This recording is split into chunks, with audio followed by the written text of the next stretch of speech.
Noontime, we are working the very latest on a Rhode Island hero's return home. The plane that will be carrying First Sergeant Peter Andrew McKenna's remains will be arriving at Quonset State Airport any moment from now. As you know, he was killed a week ago today while serving our country in Afghanistan. First Sergeant McKenna is the 28th service member from Rhode Island to be killed since 9/11. New at noon, we're learning more about the procession that his casket will take this afternoon. State police are telling us from the airport, the motorcade will then take Route 403 to Route 4.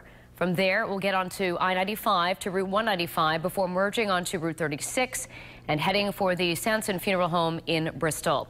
And that's where Eyewitness News reporter Madeline Wright is right now with more on how the town is preparing for this somber arrival today.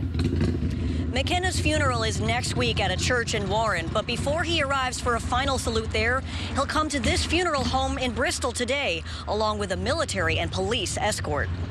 The town of Bristol preparing to say goodbye to a hometown hero killed overseas in the line of duty. Just so young, you know. I mean, the war's still going on. Today, First Sergeant Peter Andrew McKenna's remains are being flown from Delaware to Quonset State Airport in North Kingstown. From there, the military and Rhode Island State Police will escort his remains to Sanson Funeral Home on Wood Street in Bristol. Police say he'll be back in Bristol sometime between 1 and 3 p.m. and that the procession could potentially be long. Some people are already planning to line the route in his honor. It just reminds me, you know, just show a little respect for the guy, you know. I mean, he's been, that's tough, you know, tough way to go. He was so young to be there, killed in action. When I heard on TV that it said Bristol, I had to turn the TV up, and then they said, yes, he was from Bristol. The 35-year-old was killed in a Taliban attack in Kabul, Afghanistan a week ago today.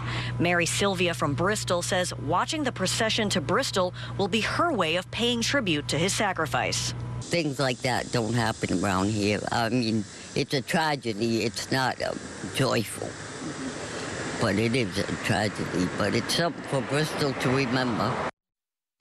The governor has ordered flags to fly at half-staff until McKenna is laid to rest. His wake is Sunday, his funeral Monday, both at St. Mary of the Bay in Warren. Live in Bristol with the East Bay Mobile Newsroom, Madeline Wright, Eyewitness News.